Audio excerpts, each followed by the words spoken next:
Hi guys. Today's video is going to be a little different than what I've been posting the last couple videos. It's not about our trying to conceive story or anything like that. It goes back further than that, and it's harder to do because it's so personal for me, and it's a lot harder to talk about because it's not something that, even though it's out there and it happens to thousands of people every day, it's not something people talk about a lot. Today I want to tell you guys about my abusive relationship that I had when I was a teenager. So I was with this guy, and I was in 8th grade, so I was probably about 14 or 15. I think I may have just turned 15, or I may have just turned 14. I don't know, somewhere in there. But I met this guy, and it was actually me and two other girls that I know. We met him at the same time, and you know, we were all kind of interested in him because we saw him walking down the street and we're like, oh, he's hot. Like, yeah, so we all gave him our numbers, and he ended up living, or his grandma lived right down the street from me at the time that I met him. And so he ended up calling me the next weekend when he was back in town, because he'd come to his grandma's every weekend. And so we started hanging out, and I guess we just started dating. Like, there was nothing like, hey, be my girlfriend, you know, whatever. There was never any of that. We just kind of fell into the roles or whatever. And so we started dating, and he was 17, and didn't really know that at the time, but figured it out a little later after we had started dating and everything. And at the beginning, you know, we would see each other every weekend, and it was great. You know, we'd spend time together, hang out at my house or whatever, just watch movies. And, you know, just like teenagers, we were never alone. We were never unsupervised. My mom was always there, and my brother was there. And so we had dated for a little while, and, you know, there were so many red flags. I should have seen them from the beginning, but when you're young and you think you're in love, you don't notice them, you don't pick up on them. And there were times he was flirting with one of my friends right in front of me, and my mom picked up on it, and my friend picked up on it, but I was like, no, he's just friendly, it's just how he is.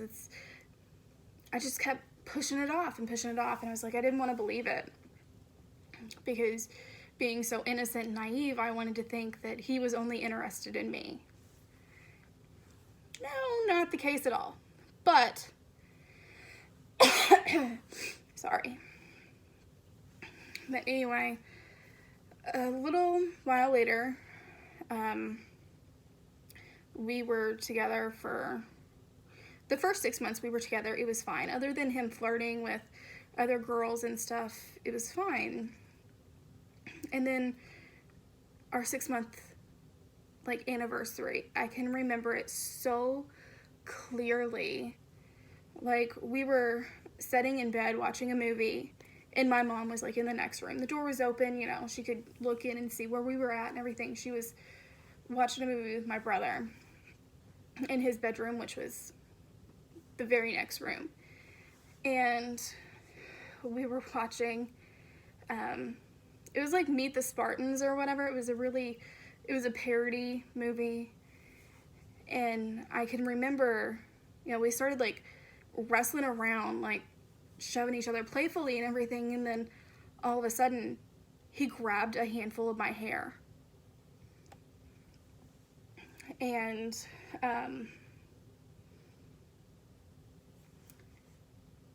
whenever he grabbed my hair, I thought he was being playful. And then I was like, okay, that's enough, let go. And he wouldn't let go, and it hurt. It was painful.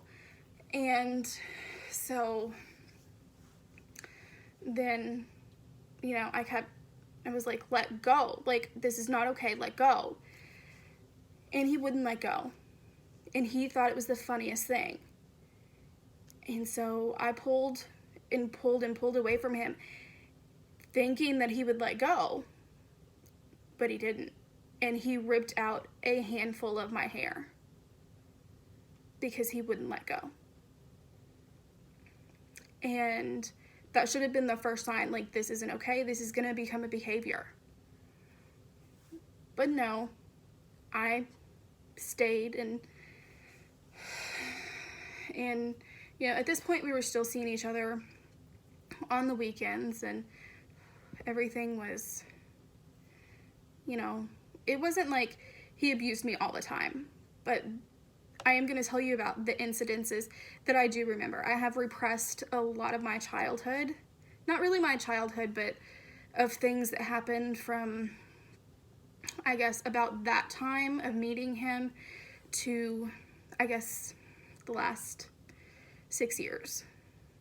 From like, I can remember meeting my husband and a few things that happened from like 2009 to like 2015, somewhere in there. But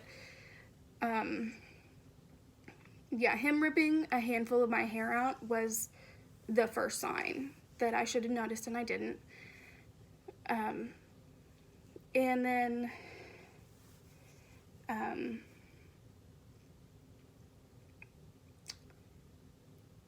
there were times whenever I was younger, like, I used to get really bad ulcers, so I would have to take Ambien to help me sleep. And I would take an Ambien, and I'm such a lightweight when it comes to medication or alcohol or anything, and within 30 minutes I would be knocked out. And like, he I can't really necessarily say he knew that, but after I would take a sleeping medication, and like, he would wake me up and like be like, go make me something to eat, I'm hungry, and like make me get up even though I'd taken something to make me go to sleep. His needs were priority over me going to sleep. I know that that's kind of stupid, but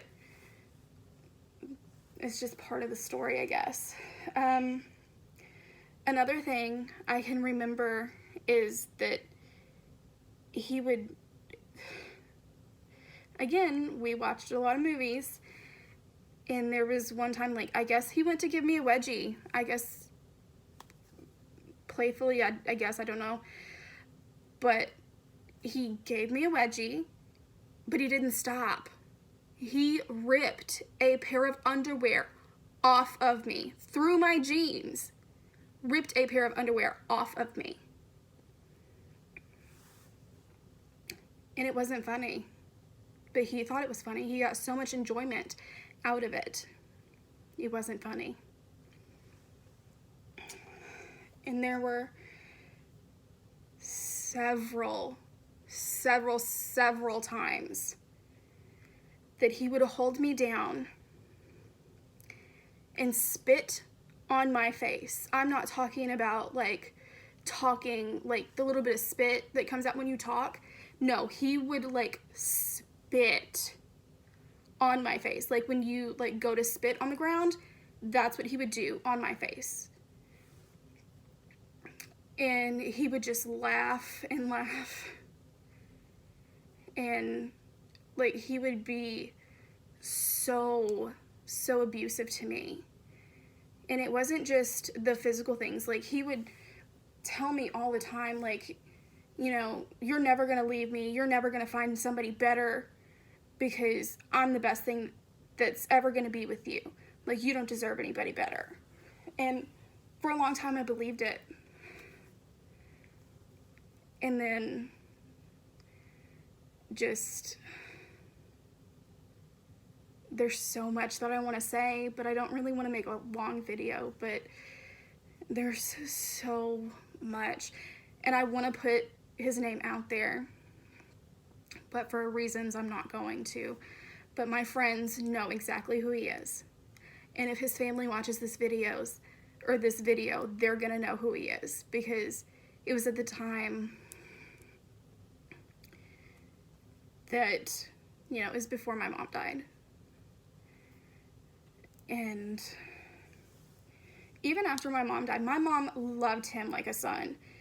She thought that the world began with him and ended with him. Like, she loved him for whatever reason, I don't know. But he was on drugs so bad. He was always smoking pot. He was always doing pills, snorting pills. Any way he could get them, he would get them, and he would take them. And honestly, I'm surprised he never overdosed. I can remember one time, it was shortly after we got together, before I actually found out that he was on drugs, that my mom had a bottle of Xanaxes, because my mom had really bad back pain. So, like, she would take them to, like, calm her nerves and stuff like that from the pain. And they came up missing. It was an entire bottle. And then he came walking down the street because he was about to leave, and he was messed up. Like, he could barely walk. His speech was slurred. I don't know how much he took, but, like, I'm really surprised he didn't die from all the drugs that he did. There were times that there were things that, like, he had bought me, like a digital camera he bought from one of his friends to give to me. And there were, like, a computer that he had bought from one of his friends for me. And yet he took those, gave them back to his friend, because his friend said that they were never paid for. And the friend's a piece of shit, too. I hated that guy from day one, and I made it known. But he would always give it back to him for drugs, like pot and pills and just anything, like so much alcohol. I cannot tell you the amount of times that I was subjected to taking care of him when he was throwing up from drinking too much. But, like, he would cheat on me on different occasions. It wasn't a good relationship. And I was so young. I wasted 3.5 years on this guy because I thought I was in love. And I didn't want to see everything, even though I knew that he had been abusing me. And I knew that wasn't how I should have been treated. And I knew that. But I couldn't leave. Like, I thought that I was going to marry him one day because, like, I didn't deserve anybody better, so I was just stuck. So, that's what had to happen. And then my mom died. And he was a pallbearer at her funeral. And, she really loved him. Like, one of her kids. And, after that, like, things got a little bit better. Like, he would still spit on my face and hold me down and lick my face. And, like, no amount of me fighting back could get him off of me. Because he was just stronger than I was. And so, it was, what was it? My mom died in March. And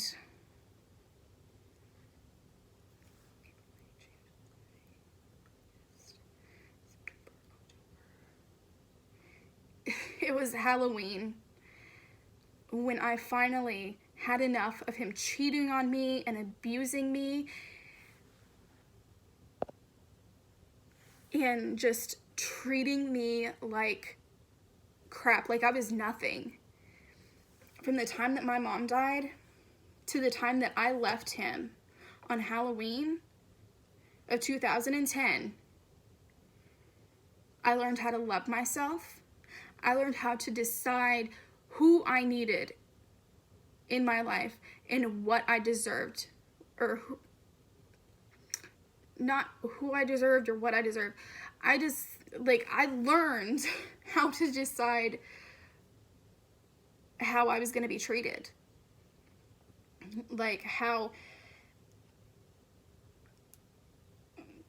I learned my worth, and I learned to love myself. And when I did that, I was okay with leaving. And I was like, you know, it's gonna hurt for a little bit, but I'm gonna be okay. But also, in the last month, October, that last month, like, he had cheated on me, and I knew it because he would tell me, hey, I'm with this girl or whatever. I'm like, why?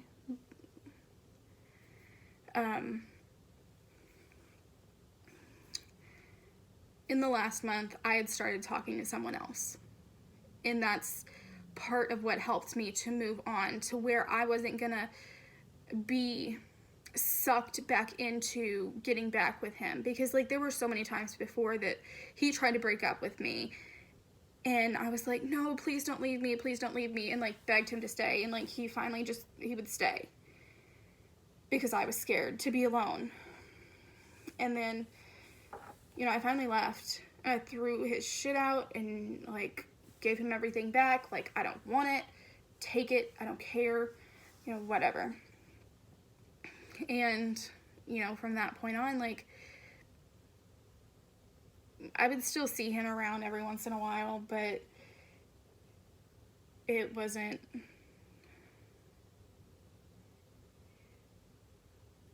Like, when I would see him around, like, it would be like, oh my gosh, I can't believe that I wasted so much time on that.